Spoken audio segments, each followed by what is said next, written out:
The dive log would later state that the mission began at 0412 UTC, a clean line of text stamped by automated systems and approved protocols. But Captain Aaron Hale knew the expedition truly started the moment the ocean stopped behaving like water. Long before the numbers on the depth gauge crossed into the red, before the hull sang its familiar metallic complaints, something fundamental had shifted outside the submersible meridian. The sea no longer felt passive, it felt present. The meridian descended steadily, its external lights carving narrow cones through the abyssal dark, beams dissolving into nothing after only a few meters as pressure climbed and gravity itself seemed to press inward. Hale sat rigid in his command seat, hands resting lightly on the armrests, posture calm by long habit, though his pulse betrayed him.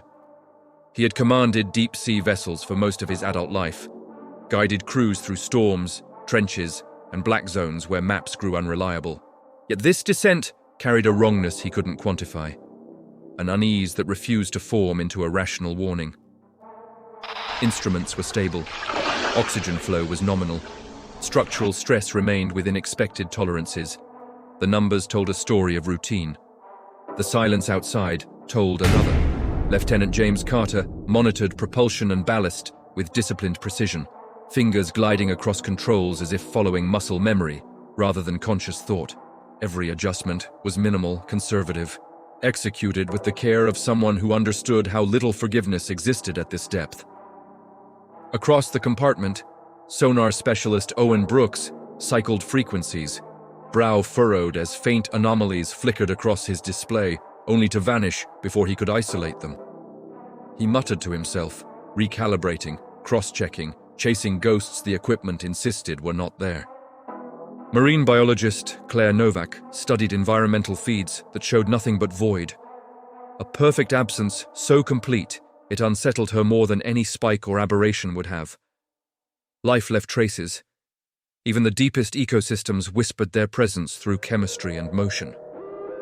This silence felt curated. At 8,000 meters, sound dampened unnaturally. The ocean swallowed even the low groan of stressed metal, leaving the interior of the meridian wrapped in an almost padded quiet. Hale felt it then, a subtle bloom of pressure behind his eyes.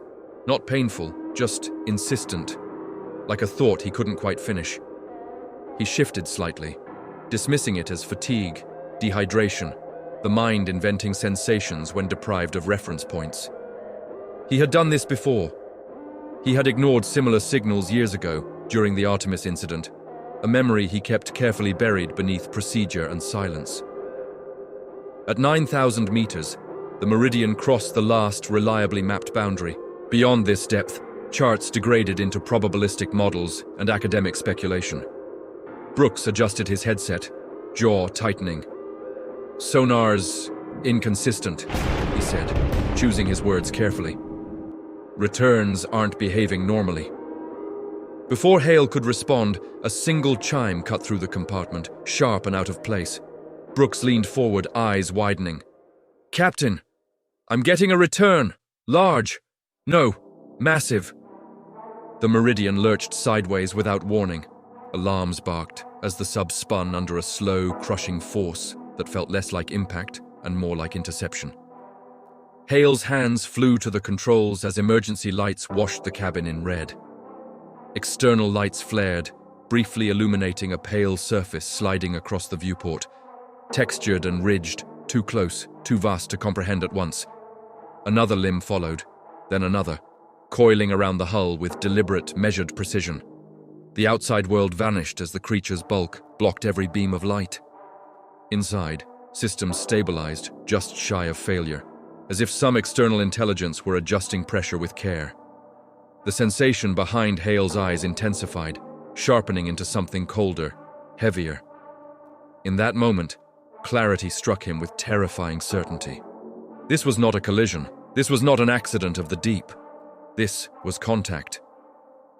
The creature did not tighten its grip immediately, and that restraint terrified the crew more than violence ever could have. The meridian hung suspended in a state of impossible balance, alarms flickering before settling into a tense, artificial calm. Stress indicators spiked, then stabilized, hovering just below critical thresholds with unnerving precision, as if the pressure outside were being consciously moderated. Carter swallowed hard, eyes locked on the structural readouts. "Hull integrity holding," he said, forcing steadiness into his voice. "But whatever has us, it's compensating for our movements. Every adjustment we make, it answers." Brooks stared at his sonar screen, hands trembling as familiar waveforms dissolved into patterns that were no longer random.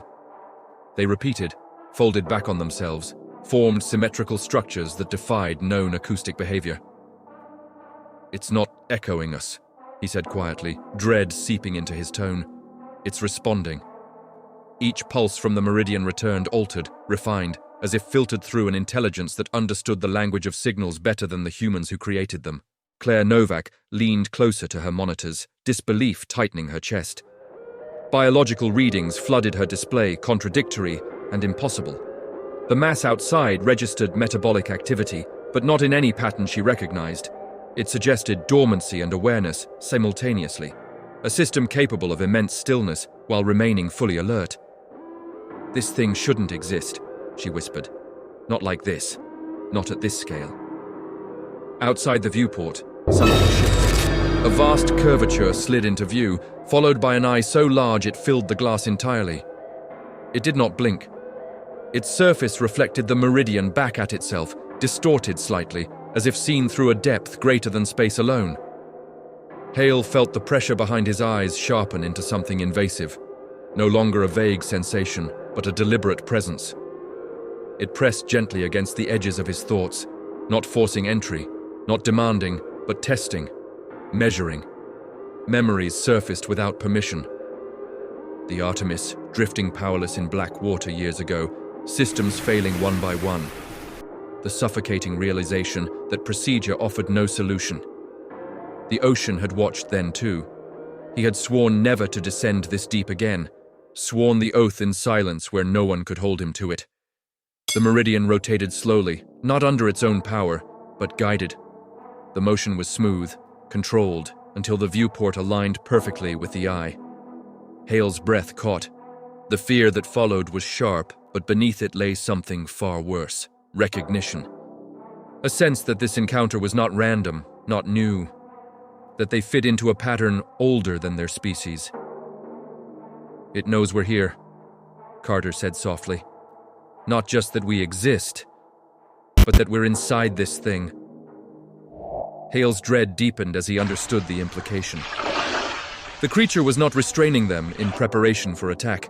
It was stabilizing them, studying how their systems reacted, how their bodies responded, how their minds strained under awareness. Every thruster test produced a corresponding shift in the surrounding pressure. Every electrical fluctuation was mirrored by a subtle adjustment in its grip. They were not facing an animal driven by hunger or defense. They were participating in an evaluation. Hale forced his breathing to slow, anchoring himself in procedure even as instinct screamed that procedure no longer applied. "Controlled power fluctuation," he ordered, his voice steady enough to borrow authority from habit. "Minimal amplitude. Let's see if it disrupts the feedback." Carter hesitated for a fraction of a second, then complied, easing power down and back up in a carefully measured pulse. The meridian shuddered. Outside, the creature responded instantly. Its grip tightened just enough to rattle loose equipment, metal screaming softly as stress redistributed across the hull.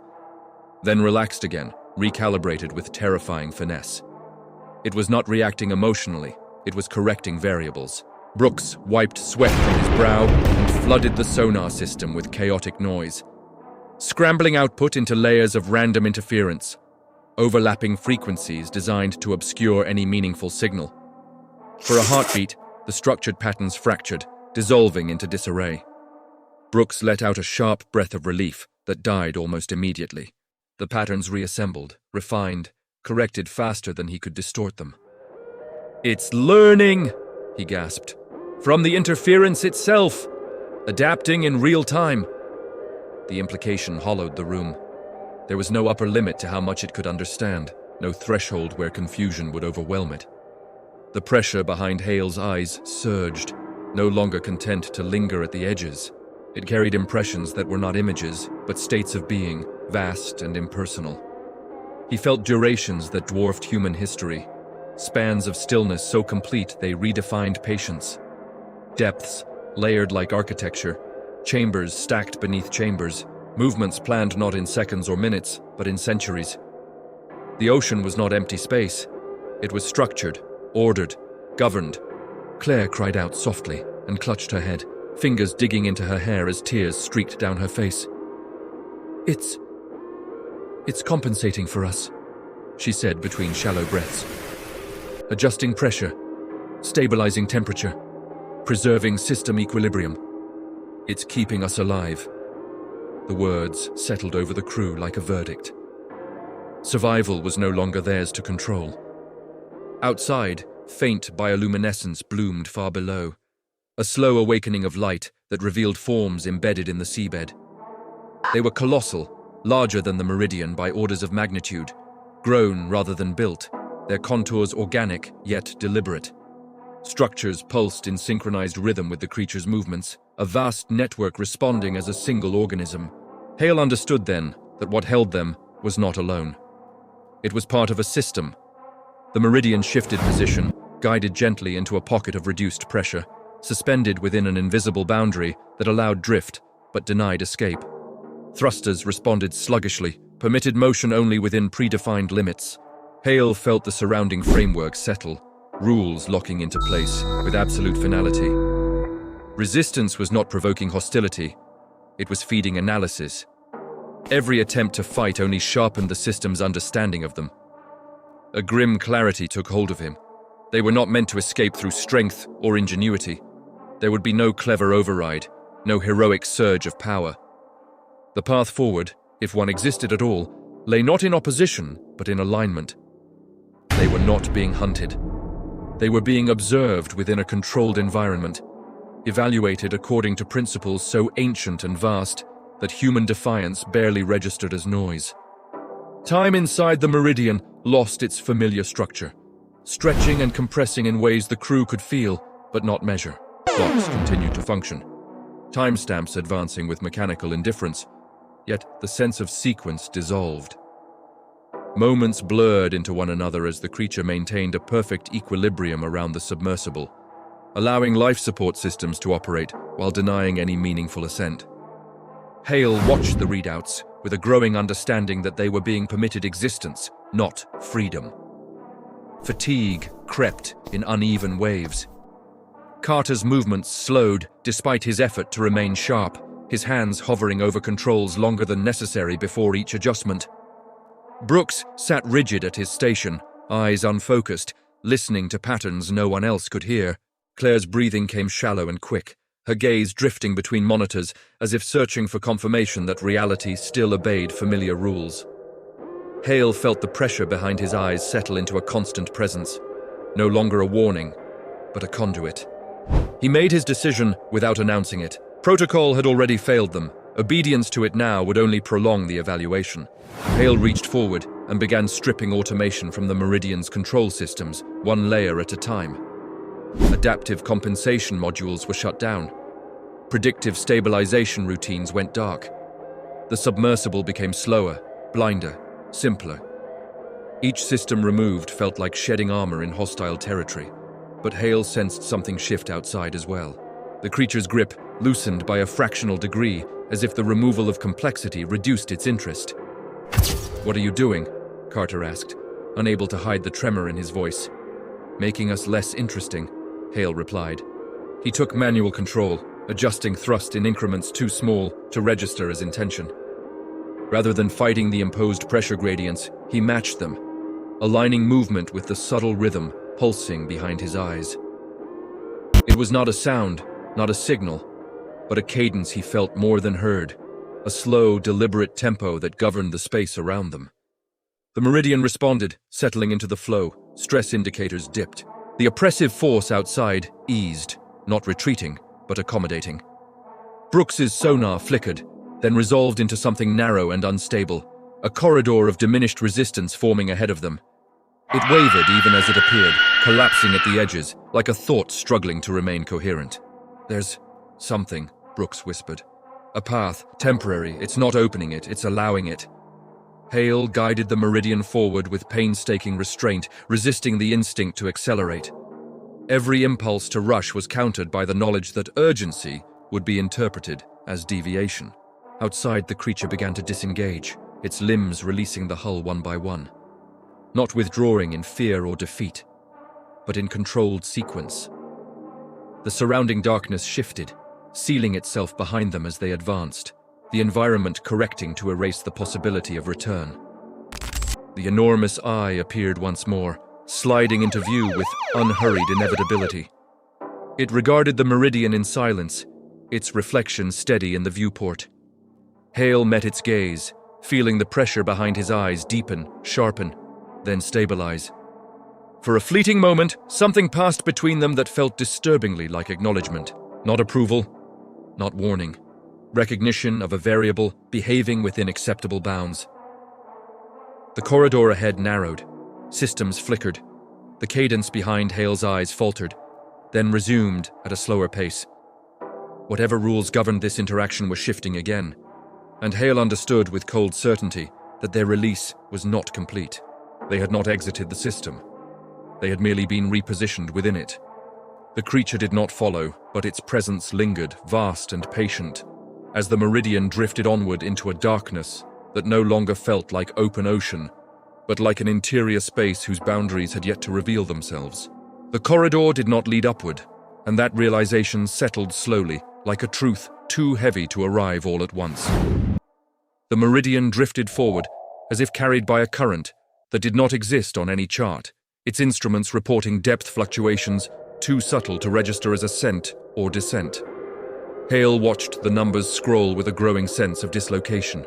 They were moving through space that obeyed different priorities, where direction was defined not by gravity or buoyancy, but by permission. The pressure behind his eyes changed again, no longer a steady cadence, but a layered presence, as though multiple rhythms were overlapping, some too slow to perceive consciously. Impressions filtered through him without images or words. Vast systems cycling in silence. Thresholds monitored and corrected. Intrusions catalogued not as threats, but as disturbances in equilibrium. Humanity, he understood, was not alone in the depths, because it had never truly arrived there. It had brushed the outer membrane of something immeasurably older and mistaken the absence of resistance for emptiness. Brooks' sonar returned data that made no sense within known physics. Distances folded inward. Echoes returned before they were emitted. "We're not moving through open water," Brooks said hoarsely. "This is structured space, like being inside a mechanism." Claire stared at her readings, horror and awe coiling together in her expression. "The biological signatures," she whispered. "They're everywhere now. Not just one organism, an ecology, a hierarchy." Her voice faltered. "This isn't a guardian. It's an interface." Hale felt the truth of it resonate painfully behind his eyes. The creature had never been the endpoint. It was a regulator, an adaptive boundary designed to intercept anomalies that breached acceptable parameters. The Artemis had not been lost by accident, nor were the countless unmapped disappearances scattered through classified archives. They were all entries in a ledger humanity was never meant to read. The Meridian slowed, then stopped, suspended within a volume of darkness so complete it seemed to absorb even thought. External lights revealed nothing, yet Hale sensed scale pressing in from all directions, an awareness vast enough to make individuality feel ornamental. The pressure intensified, not painfully but intimately, threading through memory and identity with unsettling familiarity. Hale felt his past examined not as narrative, but as pattern. Decisions reduced to tendencies. Fear quantified. Guilt weighed. Then, gently, the presence receded. Systems stabilized. The corridor dissolved. Gravity returned its familiar insistence. Slowly, impossibly, the Meridian found itself rising, not pushed, not pulled, but released. Water reclaimed its behavior. Pressure gradients aligned with expectation. Sunlight eventually fractured the darkness, filtering down in pale, forgiving shafts. At the surface, communications reconnected as if nothing had occurred. Satellites locked on. Rescue protocols activated, confused but functional. The ocean lay calm and indifferent beneath the Meridian's hull, offering no trace of the vast system below. Hale filed his report in language stripped of meaning, reduced to anomalies, sensor interference, unverified mass readings. The truth could not survive translation into human frameworks, yet Hale knew, with a certainty that would never fade, that the depths were not chaotic, not hostile, and not empty. They were governed. Humanity had not been attacked, punished, or warned. It had been noticed, measured, corrected, and allowed to continue, conditionally. The ocean did not fear humanity's technology. It merely adjusted for it. Long after the Meridian was secured, long after the crew slept under open sky, Hale felt the pressure behind his eyes, one final time. Distant now, patient. The system had not closed. It had simply resumed monitoring. If you stayed with me until here, leave your like on the channel and consider subscribing so you can experience new stories like this one, diving deeper into unknown worlds with the same intensity every single day.